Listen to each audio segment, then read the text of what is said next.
Hello everyone. Last lecture में हमने start किया था गेट के प्रीवियस ईयर के क्वेश्चन जो वेक्टर अलजेब्रा और वेक्टर कैलकुलस से रिलेटेड क्वेश्चंस थे। आज उसी का पार्ट 2 लेके आए हैं। इसमें पहला न्यूमेरिकल है फ्रॉम गेट 2011।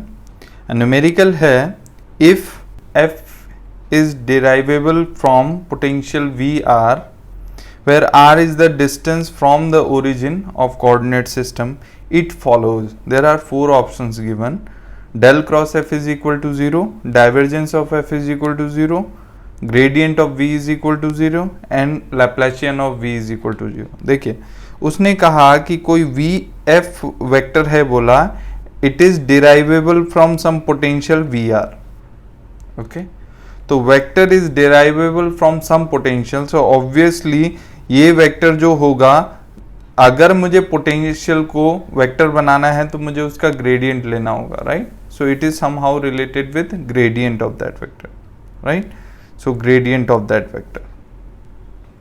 ओके, इसको इस तरीके से भी देख सकते हैं आप कि अगर f is derivable from V R है, इसका मतलब f can be written in terms of scalar potential when a vector quantity can be written in terms of potential, then that vector quantity is called conservative field, right। आपको पता है अगर कोई भी vector quantity को हम इन terms of potentials लिख सकते हैं, scalar potential, then that quantity is conservative field और irrotational field, and for that the condition is curl of that field is equal to 0। So ये क्लियर, बाय डेफिनेशन ये condition यहाँ पे थी, so option A is correct. तो अगर आपको पता है कि कोई भी वेक्टर क्वांटिटी अगर स्केलर के टर्म में लिखी जा सकती है, इसका मतलब उस वेक्टर क्वांटिटी का कर्ल कितना होगा, 0 होगा। तो ये डायरेक्ट डेफिनेशन का क्वेश्चन था। Now again next question is again from GATE 2011। As you can see again here it is a very simple question, we have done it many times. So the question is given, the equation of surface is given to us and we need to find out the unit normal at that point. So you know the surface is given to us, right, at certain point 1, 1, we need to find unit vector। so क्या करेंगे हम, gradient of that scalar function निकाल लेंगे और उसका unit vector निकालेंगे, because हमें पता है gradient is always normal to surface। तो सबसे पहले gradient of scalar function निकालते हैं, gradient of phi। तो phi हमारा यहाँ पे हो जाएगा x square plus y square minus z minus 1, right. So gradient of phi अगर हम निकालेंगे, सो इसका पहले x के रेस्पेक्ट में derivative that is 2x i cap, y के रेस्पेक्ट में derivative that is 2y j cap, z के रेस्पेक्ट में derivative that is minus k cap. Okay, अब हमें निकालना है ग्रेडियंट एट 1, 1, सो ये आ जाएगा 2i cap plus 2j cap minus k cap. अब हमें इसका यूनिट वेक्टर निकाल, लेट से ये वेक्टर को हम a बोल देते हैं, हमें यूनिट वेक्टर चाहिए। तो unit vector, this a vector will be perpendicular to this surface, right. So unit vector which is normal to that surface would be unit vector of a। सो आ जाएगा 2i cap plus 2j cap minus k cap divided by under root 4 plus 1। तो ये आ जाएगा 9, सो 3 आ जाएगा। So 2i cap plus 2j cap minus k cap upon 3। So option D is correct। I hope ये चीज़ आपको समझ में आ गई होगी। ओके, सो ये बहुत आसान है और हमने कई बार ये इस तरीके के क्वेश्चंस कर ले हैं। आई होप अब तक आपको ये चीज़ें अच्छे से क्लियर हो गई होंगी। Again next question is from again gate 2011 and it says consider a cylinder of height h and radius a closed at both ends, centered at origin as shown in figure। So let r is equal to xi cap plus yj cap plus zk cap, that is position vector, and n cap is a unit vector normal to surface, given surface, the surface integral over this cylinder। now उसने ये पूछा हुआ है कि हमें निकालना है surface integral r dot n ds। अब पता है कि ये वैल्यू तो हो जाएगी ds वेक्टर, तो बेसिकली उसने पूछा है surface integral of r dot ds। over the surface of this cylinder, and the cylinder is a closed surface, so that would be closed. Now we can use here Gauss divergence theorem. So Gauss divergence theorem क्या होगा? Closed surface can be written as divergence of that vector, that is r dot dv. Okay, now divergence of position vector सब लोगों को याद हो गया होगा, that is 3. So 3 बार ले लेंगे in 3 dimension, it is 3. So ये आ जाएगा dv. आप चाहें तो अब आपको पता है this dv is the element of the cylinder, और सिलेंडर का वॉल्यूम क्या हो जाएगा? अगर dv को इंटीग्रेट करेंगे तो वॉल्यूम ऑफ सिलेंडर आ जाएगा. पाई radius is a, so that will be a square, और height is h, height is h and radius is a, so that will be pi r square h. आप सभी को पता है this is the volume of cylinder. So you can check which option is correct. Option B is correct. Okay. Now we will move to next question. Identify the correct statement for the following vectors. तो दो vectors हमें given है. एक vector given है 3i cap plus 2j cap, दूसरा vector given है i cap plus 2j cap. देखिए अब हमें a और b जब गिवन है तो हम क्या चेक करेंगे? सबसे पहले हमें चेक करना है whether they are dependent on each other और not. You can see a b में से मैं कुछ भी कॉमन लूं, मैं a को b की टर्म्स में नहीं लिख सकता या b को a की टर्म्स में नहीं लिख सकता. Therefore a and b are linearly independent. So option A is correct. Now we will check option B also. So A and B are linearly dependent. तो obviously एक दूसरे पे डिपेंड नहीं कर रहे हैं, मतलब A को B की टर्म्स में हम नहीं लिख सकते, तो they are not linearly dependent. They are linearly dependent. That is not correct. So next is the vectors A and B are orthogonal. To check orthogonality, you need to find out A dot B. So अगर A dot B 0 आ गया तो orthogonal होंगे, तो find out करो. 3 plus 4 that is 7 is not equal to 0. So obviously this option is also incorrect. The vectors A and B are normalized. Normalized का मतलब है mod A is equal to 1 and mod B is equal to 1 आना चाहिए. तो इस case में कितना आएगा? अगर मैं mod A की वैल्यू निकाल लूँ तो mod A की वैल्यू आ गई यहाँ से. mod A from the question is under root 9 plus 4 which is not equal to 1. This is the condition of normalization. And mod b अगर मैं निकालूं तो mod b आएगा 1 plus 4 that is under root 5 again is not equal to 1. So both are not normalized. So therefore option 1 is correct. Okay. Now we will move to next question. The question is given here that given f is equal to r cross b, where b is equal to b naught i cap plus b and j cap plus k cap is a constant vector and r is the position vector. The value of curl of closed line integral of f dot dr where c is the circle of unit radius centered at origin. हमें ये निकालना है. चलिए तो हमें given क्या क्या है? हमें गिवन है f is equal to given है r क्रॉस b गिवन है हमें. This is given to us and ये भी गिवन है that b is the constant vector that is b naught i cap plus j cap plus k cap. ये given है. This is a constant vector and r is a position vector. हमें निकालने के लिए बोल रहा है close line integral of f dot dr in over a circle where circle is of unit radius which is centred at origin. तो हम क्या करेंगे? हम यहाँ पे f की वैल्यू सब्स्टिट्यूट कर देंगे.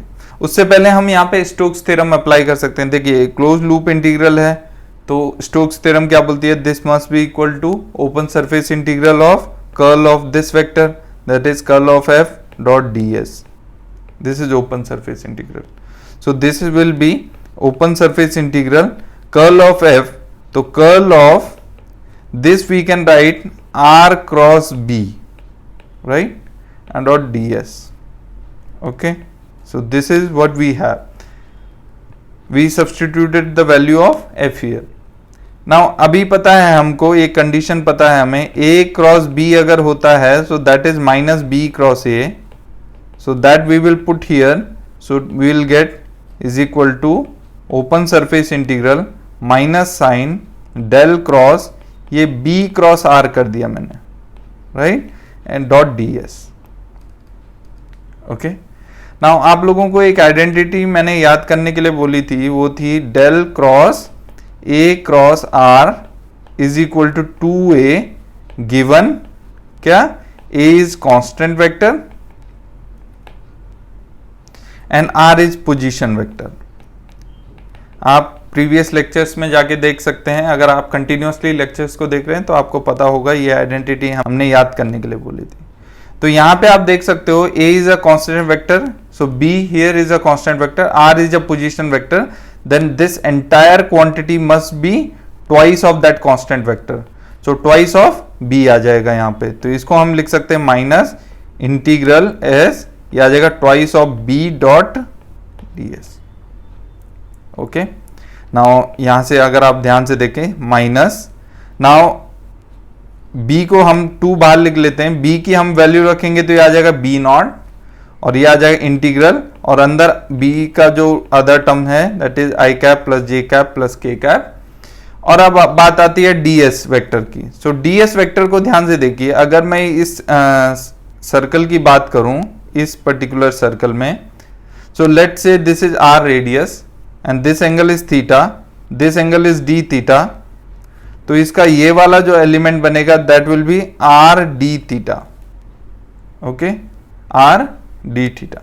ओके, सो हमारे पास एरिया क्या हो जाएगा, एरिया एलिमेंट हो जाएगा हमारे पास यहाँ पे dr which is 1 dimension and the other one is r d theta. तो हमारे पास एरिया वेक्टर हो गया r dr d थीटा। और डायरेक्शन क्या होगी एरिया वेक्टर की, वो परपेंडिकुलर होगी, और कर्व के रोटेशन की डायरेक्शन उसने ये गिवन है। तो अगर कर्व के रोटेशन की डायरेक्शन ये है तो आप अपने फिंगर्स को कर्ल कीजिए और देखिए कौन से डायरेक्शन में एरिया वेक्टर होगा, तो एरिया वेक्टर अपवर्ड होगा, यानी कि इस केस में हमारे पास k कैप होगा। इस वैल्यू को यहाँ पे सब्स्टिट्यूट कर देंगे, तो ये आ जाएगा r dr d थीटा, और ये आ जाएगा k कैप। ओके, सो आप डॉट प्रोडक्ट कर लीजिए आप, माइनस 2b नॉट, ये आ जाएगा integral r dr d theta, क्योंकि i का k के साथ डॉट प्रोडक्ट 0, j का k के साथ डॉट प्रोडक्ट 0 और k का k के साथ डॉट प्रोडक्ट 1, तो ये इतना आ जाएगा। अब हम इसको स्प्लिट कर सकते हैं, माइनस 2b नॉट, ये आ जाएगा r dr और ये आ जाएगा d थीटा। सर्कल के लिए d थीटा की लिमिट 0 से 2 पाई जाएगी और r की लिमिट 0 से 1, क्योंकि सर्कल जब पूरा राउंड करेगा तो आप देखो ये जो थीटा है, ये थीटा पूरा घूमना चाहिए 0 से 2 पाई तक, तो 0 से 2 पाई, और r की वैल्यू उसने कहा यूनिट रेडियस है तो 0 to 1, इंटीग्रेट कर दीजिए, ये आ जाएगा माइनस 2b नॉट, ये 1/2 आ जाएगा, ये 2 पाई आ जाएगा, इससे ये कैंसिल हो गया, तो minus 2 pi b not answer है। तो चेक कर लीजिए कौन सा ऑप्शन सही है, option C is correct. Okay, I hope सबको समझ में आया होगा हमने इसको कैसे परफॉर्म किया। तो यहाँ पे हमें ये आइडेंटिटी अगर याद रहेगी तो आपके लिए ये क्वेश्चंस आसान हो जाएंगे, राइट। लाइक हमने यहाँ पे ये ट्रांसफॉर्मेशन किया, यहाँ पे स्टोक्स थ्योरम लगाई।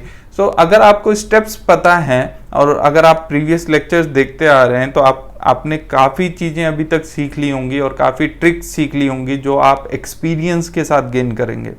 ऐसा नहीं है कि मैंने एक क्वेश्चन का सॉल्यूशन बता दिया या किसी और ने भी आपको एक क्वेश्चन का सॉल्यूशन बता दिया तो आप उसको हर जगह अप्लाई कर पाएंगे।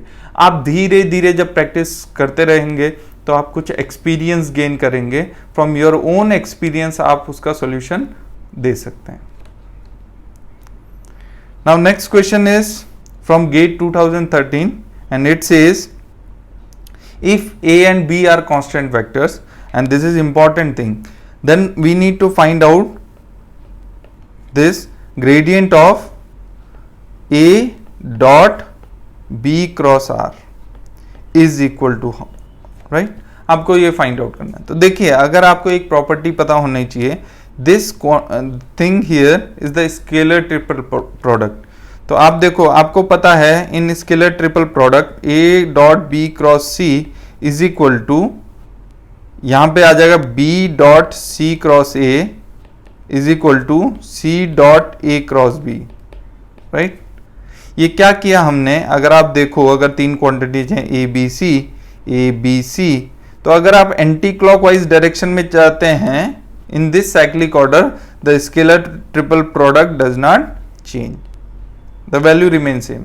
सो अगर आप ए की तरफ जा रहे हैं, जैसे हमने बी क्रॉस सी किया और उसके साथ ए डॉट किया, फिर हमने सी क्रॉस ए किया और उसके साथ बी का डॉट किया, फिर हमने ए क्रॉस बी किया और उसके साथ सी का। ऐसा कभी नहीं हुआ कि हमने बी क्रॉस सी क्रॉस बी और उसके साथ ए का डॉट। हम उसी साइकिल में घूमते रहे, ए से बी, बी से सी से ए, इस तरीके का अगर साइकिल होगा so that will always remain same, unchanged value रहेगी।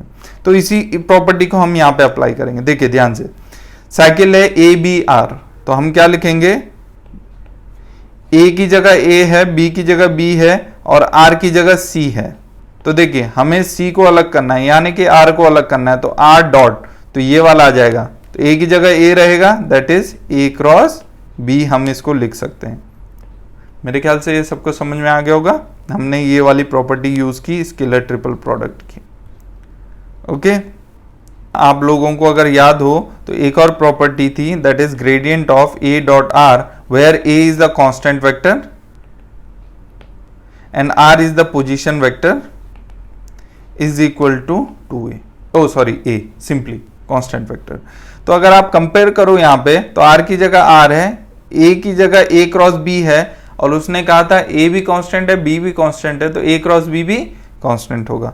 इन that case this vector, entire vector is a constant vector and other things are very same, so ये आ जाएगा सिंपली a क्रॉस b। तो a की जगह केवल a cross b आया था, तो सिंपली इस फॉर्मूले को यूज करके a क्रॉस b आंसर आ जाएगा। Option B is correct. Next question, I think this question you should do and I am giving you it as a practice problem, right. अभी इसी लेक्चर में हमने इस चीज को डिस्कस किया है कि हम यूनिट नॉर्मल वेक्टर किसी भी सरफेस के ऊपर कैसे निकाल लेंगे। आप इसका ग्रेडियंट निकालेंगे और पॉइंट की जगह ये रख देंगे, that will be vector normal to that surface, उसका आपको यूनिट वेक्टर निकालना है। आप चेक कर लीजिए कौन सा आंसर सही है। In my opinion option D is correct. Now we will move to next question. The next question is, 4 forces are given below in Cartesian and spherical polar coordinate system. Okay, so these are the expressions for the forces. Okay, then where k is a constant, identify the correct option. Okay, so हमें ये check करना है कि इन forces में से कौन से conservative हैं, कौन से कंजर्वेटिव नहीं है। So देखिए, for a conservative force or for any conservative vector, for a conservative vector,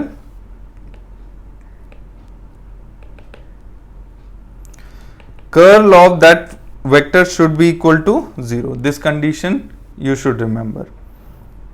अब हमें यह चेक करना है कि इन चारों ऑप्शंस में से किसका कर्ल 0 है। लेकिन वो कैसे चेक करेंगे? अगर हम इस पूरी प्रॉब्लम को हर एक का कर्ल निकालने लगे तो आप देखिए कुछ स्पेरिकल पोलर कोऑर्डिनेट में है, जैसे ये हो गया, राइट, एंड कुछ कार्टेशियन कोऑर्डिनेट में। तो अगर सबका कर्ल निकालेंगे तो टाइम वहीं वेस्ट हो जाएगा। तो हमें कुछ ट्रिक्स ध्यान रखनी है जो हम ऑलरेडी बता चुके हैं, लेकिन हम यहाँ पे रिविजिट करते हैं। देखो, सो किसी भी कोऑर्डिनेट सिस्टम में इन जनरल हम वेक्टर को ऐसा लिख सकते हैं, A U U cap plus A V V cap plus A W W cap, right. आपको पता है यू कैप, जैसे कार्टेशियन की बात करें तो यू की वैल्यू x हो जाएगी, v की वैल्यू y हो जाएगी और w की वैल्यू z हो जाएगी। स्पेरिकल पोलर के कोऑर्डिनेट की बात करें तो r हो जाएगी, v की वैल्यू थीटा हो जाएगी एंड w की वैल्यू फाई हो जाएगी। इस तरीके से हम चेंज कर सकते। सो इन दैट केस अब हम बात करते हैं यहाँ पे if A U is the function of U only. जैसे फॉर एग्जाम्पल कार्टेशियन की बात करें तो A x is the function of x only. Spherical polar की बात करें तो ए आर, यू की जगह आर आ जाएगा, ध्यान दीजिए, A R is the function of R only and similarly A V is the function of V. Cartesian की बात करें तो A Y is the function of Y. Spherical polar की बात करें तो A theta is the function of theta only. Similarly A W is the function of W only. Then curl of that vector is equal to 0। For example अगर मैं बात करूं किसी भी वेक्टर को हम स्पेरिकल पोलर कोऑर्डिनेट में लिख सकते हैं A R R cap plus A theta theta cap plus A phi phi cap. लेकिन अगर ऐसी कंडीशन हो कि ए आर जो आर एथ कंपोनेंट है that is the function of R only, theta is the function of theta only and phi is the function of phi only, in that situation curl of F will always be और curl of that vector will always B 0. This is A. Okay, now in Cartesian coordinate system में बात करूं, like A x is the function of x only, A Y is the function of y only, j cap, az is the function of z only, k cap, then curl of that vector is always 0. अब हम यहां पे आ जाते हैं, options को check करते हैं. देखिए, बिकॉज इसमें ये r कैप है यानी कि ये ए आर फंक्शन है, right, r component, and this r component is the function of r only. Can you see that? In that case this curl of f1 will be 0 हमारी conditions के according. यहां पे आ जाते हैं. Here this component is the y component, right, which is function of x. This component is the z component because z cap है. This is a function of y. So इसका curl non zero हो सकता है, guarantee नहीं है. लेकिन अगर ऐसा है कि x कंपोनेंट x का फंक्शन है, y कंपोनेंट y का फंक्शन है, z कंपोनेंट z का फंक्शन है, देन ये गारंटी है कि उसका कर्ल 0 आएगा. Okay, next option, this option, this is, since it is x cap, this is x component and x component is the function of x only, this is y component, so y component is the function of y only. So with the guarantee we can say that this component is, or this force is conservative, or curl of this force is 0. But here you see that this is the phi component because it is phi cap and it is function of r, so it may not be 0. Okay, it may not be 0 and therefore we are getting 0 curl for first force and third force. So we will check where first and third are conservative but second and third, so this option is correct because we can see for first and third we are getting curl of force is equal to 0. मैं ये नहीं कह रहा हूं कि second और fourth में curl 0 नहीं आ सकता है, लेकिन हमारे पास ऑप्शंस इस तरीके से दिए हैं कि हमें केवल वो दो फोर्सेज चेक करने जो 0 आ रहे हैं, राइट. अदर देन ऑब्वियसली 0 आ रहे होंगे तो हमें वो ढूंढने की जरूरत नहीं. आप चाहें तो उनका कर्ल निकाल लीजिए, ये 0 भी आ सकते हैं. ओके, कुछ कह नहीं सकते. बट इन दिस केस जहां पे x कंपोनेंट x का फंक्शन, y का, z का, r का, फाई का और थीटा का फंक्शन है, in that case curl will always be 0. This you should remember always. Next question given that magnetic flux through closed loop PQRSP is phi and a line integral from P to R A dot dl is equal to phi 1 along PQR.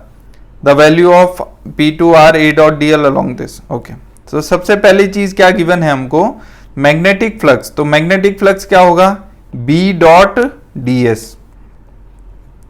अब चूंकि ये surface है close loop से मिलके बना है तो ये ओपन सरफेस होगा. सो B डॉट ds हमें फ्लक्स दिया है और इसकी वैल्यू हमें दे रखी है फाई, ये गिवन है. और इसके साथ में हमको क्या गिवन है,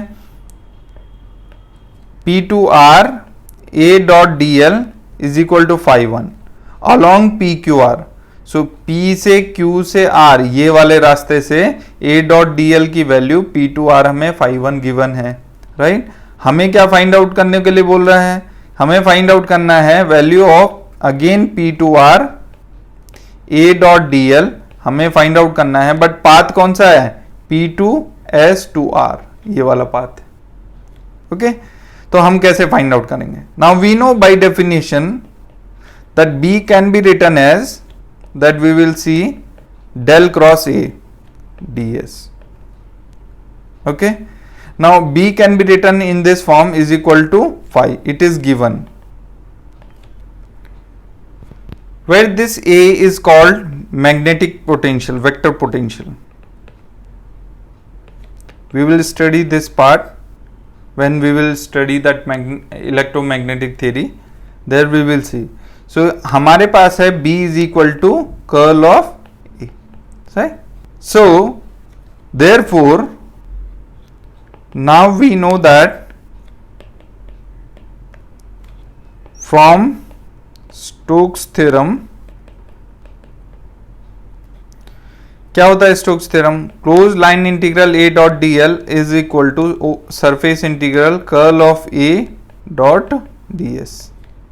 तो आप देखिए this is surface integral of curl dot A dot D S, तो इसको हम क्या लिख सकते हैं? Close line integral. तो इसको हम यहाँ पे सब्स्टिट्यूट कर देंगे, तो ये आ जाएगा close line integral A dot D L is equal to 5 for this given curve, right. So given curve के लिए क्लोज लाइन इंटीग्रल ये 5 दे दिया। अब देखिए ध्यान से, इसको हम कैसे लिख सकते हैं क्लोज लाइन इंटीग्रल को? इसको हम ऐसे लिख सकते हैं, देखिए फिगर कुछ ऐसा है, ये P है, ये R है, ये Q है, ये S है, राइट। तो हम इस क्लोज लाइन इंटीग्रल को डिवाइड कर सकते हैं कैसे? Open line integral A dot D l P to R, यहाँ पे this is through Q, right, plus so P से R तक गए, फिर R से P तक आए, plus R to P A dot D l, कौन सा? Through S, path S is equal to 5। तो इस क्लोज इंटीग्रल को हमने दो ओपन इंटीग्रल में डिवाइड कर लिया। देखिए इसकी वैल्यू आपको गिवन है, इसकी वैल्यू आपको गिवन है बोला 5 ये आपको ऑलरेडी दिया है कि P to R A dot D l 5 through P Q R, right. Now हमें निकालना है PSR, सो प्लस ये आ जाएगा R to P, right, through S A dot D l will be 5। So यहां से हम क्या लिख सकते हैं? बट हमें चाहिए, हमें थ्रू S चाहिए, बट P से R चाहिए, R टू P नहीं चाहिए। तो जब हम लिमिट एक्सचेंज करेंगे तो आपको पता है माइनस साइन आ जाएगा, तो आ जाएगा 5 माइनस, ये आ जाएगा P टू R, राइट। हमने लिमिट एक्सचेंज कर ली, ये आ जाएगा through S that is A dot D L is equal to 5। अब यहां से बस निकालना है, P टू R आ जाएगा that is A dot D L, इसको हम राइट हैंड साइड लेके गए तो 5 लेफ्ट हैंड साइड आ जाएगा, that will be 5 minus 5, this is through S। So therefore our answer should be 5 1 minus 5. So the answer is option B is correct. I hope सबको समझ में आया होगा, यहाँ पे हमने स्टोक्स थ्योरम को यूज किया। Now next question is from GATE 2016. The direction of gradient of phi for scalar function this. So हमें f given है, तो f given है हमें x square by 2 minus x y plus 1 by 2 z square. तो हमें unit vector of gradient of f निकालना है। तो ग्रेडियंट ऑफ f कितना हो जाएगा यहाँ पे? इसका x के रेस्पेक्ट में derivative that is x minus y i cap, इस पूरे का y के रेस्पेक्ट में derivative that is minus x j cap, इस पूरे का z के रेस्पेक्ट में derivative plus z k cap, right. Gradient of f at 1, 1, 2, तो 1, 1 करेंगे तो 1 माइनस 1 0 हो जाएगा, 0 आई कैप माइनस x की जगह रखेंगे that will B j cap, और z की जगह रखेंगे दैट इज 2k कैप। तो हमारे पास आंसर आ गया ये। सो देयरफॉर यूनिट वेक्टर क्या हो जाएगा? हमें इसका यूनिट वेक्टर निकालना है, तो ये आ जाएगा minus j cap plus 2k cap divided by under root 1 plus 4। So that will be minus j cap plus 2k cap divided by under root 5. You can check option B is correct. Okay. Now we will move to next question. Now this is the question that in spherical polar coordinate system r theta phi, the unit vector theta cap at 10, pi by 4, pi by 2. So उसने कहा spherical polar coordinate system में बोला are theta phi आपको सबको पता है, इसकी value 10, pi by 4, pi by 2 पे हमें किसकी वैल्यू निकालनी है? थीटा कैप की वैल्यू निकालनी है at this point in terms of I J K. अगर आपको पता होगा हमने ट्रांसफॉर्मेशन किया था, transformation of spherical polar coordinate system into Cartesian coordinate system, आप उसको याद रख सकते हैं या फिर आप डिराइव भी कर सकते हैं। फॉर एग्जाम्पल आपको पता होना चाहिए x इज इक्वल टू क्या होता है? ये होता है r sine theta cos phi, y is equal to होता है r sine theta sine phi, and z is equal to होता है आर कॉस थीटा, राइट। तो यहां से r वेक्टर को जो कि हम लिखते हैं xi cap plus Y J cap plus Z के कैप, इसको हम कैसे निकाल सकते हैं? इसको हम निकाल सकते हैं R sine theta cos phi I cap plus R sine theta sine phi J cap plus are cos theta के cap. This is the R vector. अब इस चीज को ध्यान से समझिए कि अगर मुझे यहां से थीटा कैप निकालना है तो आपको मैंने बताया था थीटा कैप की वैल्यू क्या होगी, कैसे निकालेंगे? Del r over del theta की जो वैल्यू होगी that would be del r over del theta mod and theta cap. Simply यहां से यूज करेंगे तो थीटा कैप की वैल्यू, ये चीजें मैंने पहले ही डिराइव करवा ली हैं, आप स्पेरिकल पोलर कोऑर्डिनेट सिस्टम वाले लेक्चर में जाके इसको दोबारा देख सकते हैं, राइट। सो ये आ जाएगा del r over del theta over mod del r over del theta, right. So del r over del theta कर दीजिए इसका थीटा के रिस्पेक्ट में, that will be minus sorry plus are cos theta cos phi I cap, that will be again plus r cos theta sin phi j cap, और ये आ जाएगा minus r sin theta k cap divided by, हमें mod of this लिखना है तो mod of this that will be r square cos square theta cos square phi plus r square cos square theta sin square phi plus r square sine square theta.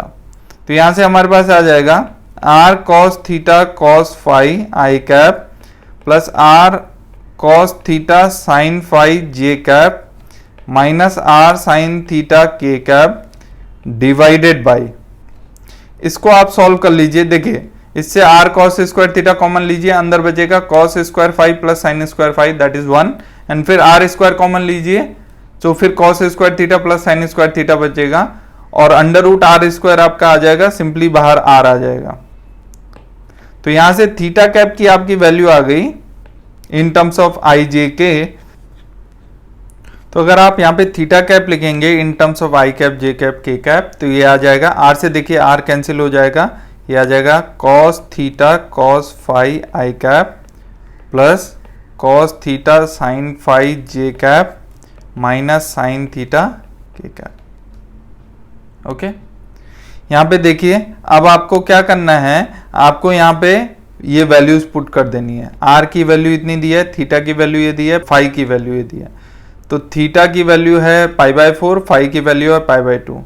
So theta is equal to pi by 4, phi is equal to pi by 2, और बाकी कोई value नहीं दी है, just theta cap निकाले। Theta cap ध्यान से देखिए, देखिए जब फाई की वैल्यू यहाँ पे आप पाई बाय 2 रखोगे तो कॉस पाई बाय 2 0 होता है, ये 0 हो जाएगा, और साइन पाई बाय 2 1 हो जाएगा, और थीटा की जगह तो ये आ जाएगा 0 I cap plus cos pi by 4 J cap minus, और साइन भी यहाँ पे पाई बाय 4 होगा, sine pi by 4 K cap.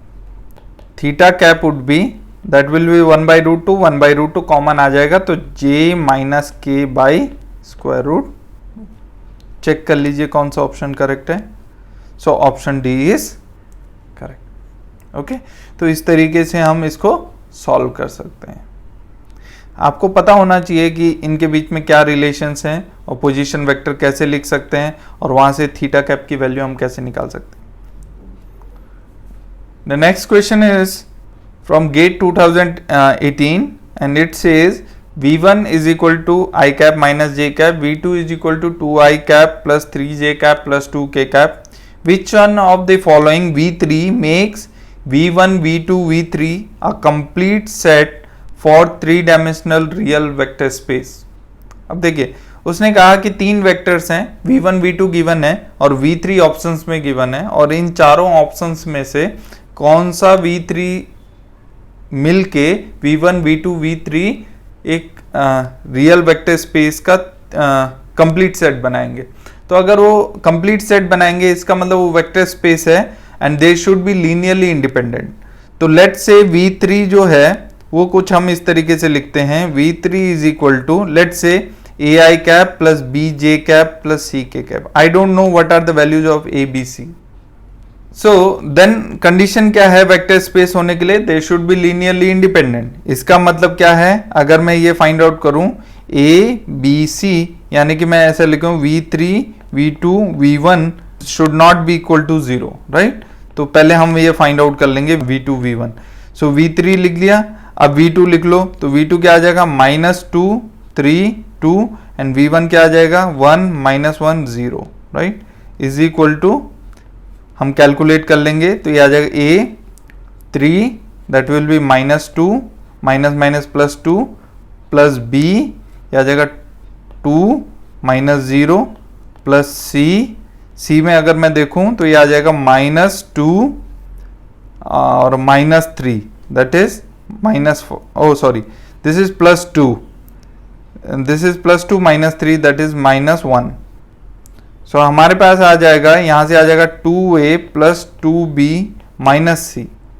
अब हम क्या चाहते हैं कि ये तीनों वेक्टर लीनियरली इंडिपेंडेंट हो, तभी ये वेक्टर स्पेस कंस्ट्रक्ट करेंगे. In that case this value should not be equal to 0. तो आप चेक कर लीजिए, ए आई का कोफिशिएंट है, बी जे का, सी के का. आप चेक कर लीजिए इसमें से कौन से ऑप्शन के लिए.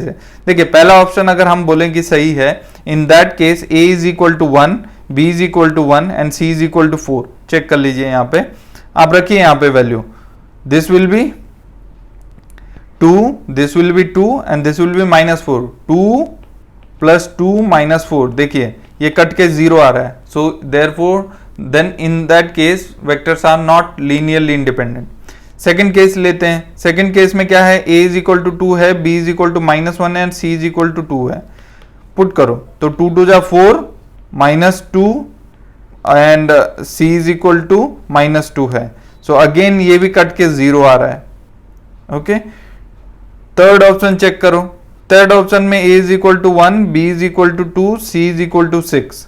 वैल्यूज रखिए. इसमें हमें चेक करना है जिसके लिए value is not equal to 0 आए.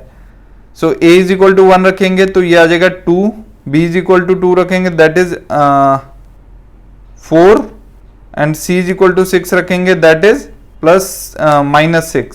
सो यहाँ पे ये वैल्यू 0 आ रही है, तो मुझे 0 वाली वैल्यू चाहिए ही नहीं. डी ऑप्शन एनालाइज करें. a is equal to 2, b is equal to 1, c is equal to 4. यहां पे चेक कीजिए 2 2 जा 4 plus 2 -4 that is 2 which is not equal to 0. इसका मतलब इस कंडीशन को v1 v2 v3 अगर वेक्टर स्पेस बनाएंगे तो ये कंडीशन आनी चाहिए थी where v3 is given by this vector and which is satisfied by fourth option. So fourth option is correct. तो आपको यहां पे पता होना चाहिए कि अगर vector space, real vector space, 3 dimensional real vector space बनाना है means v1 v2 v3 must be linearly independent. और लीनियरली इंडिपेंडेंट की कंडीशन क्या होती है? उनका स्केलर ट्रिपल प्रोडक्ट 0 आता. इसको मैं ऐसे भी लिख सकता था v3 और यहां से आ जाएगा v1 क्रॉस v2 इस तरीके से, या v2 क्रॉस v1 भी करेंगे तो, क्योंकि 0 चेक करना है, नॉन 0 वैल्यू चेक करना है, तो ऑर्डर मैटर नहीं करेगा. Okay, now we will move to next question. Now next question is from GATE 2019 and it says during a rotation vectors along axis of rotation remains unchanged. Okay, तो उसने क्या बोला है?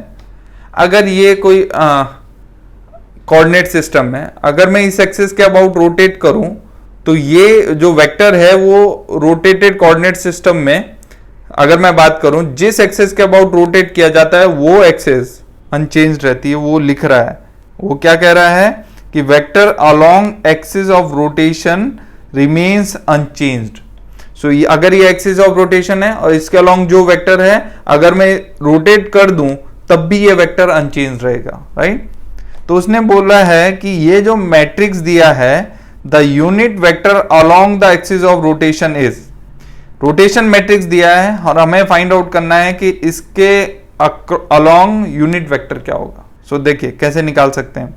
Late unit vector be A and A को मैं लिख रहा हूं A X I cap, A Y J cap plus A Z K का, मैंने ये लिख लिया। लेट्स से मुझे नहीं पता क्या है, इसको मैं मैट्रिक्स फॉर्म में ऐसा लिख सकता हूं AX AY AZ। ओके, तो कंडीशन क्या होगी, चूंकि ये unit vector rotation matrix is the axis of rotation, in that case मुझे पता है कि अगर मैं इस रोटेशन मैट्रिक्स को इस यूनिट वेक्टर पे लगा भी दूं -1 0 0 AX AY AZ, तो अगर मैं इस यूनिट वेक्टर पे इस रोटेशन मैट्रिक्स को लगा दूं, यानी कि unit vector is the axis of rotation और हमने रोटेशन मैट्रिक्स लगाया, मतलब वो वेक्टर रोटेट होना चाहिए, लेकिन चूंकि ये एक्सिस ऑफ रोटेशन है तो वेक्टर रोटेट नहीं होगा, वही वेक्टर रहेगा, इसीलिए मैंने यहाँ पे AX AY AZ रख दिया। बस आप इसको सॉल्व करके चेक कर लीजिए, ये आ जाएगा AX AY AZ, और यहाँ देखिए ये आएगा 0, ये आएगा AY ये 0, सो that is AY 0 0 minus AZ, okay, and this is minus AX।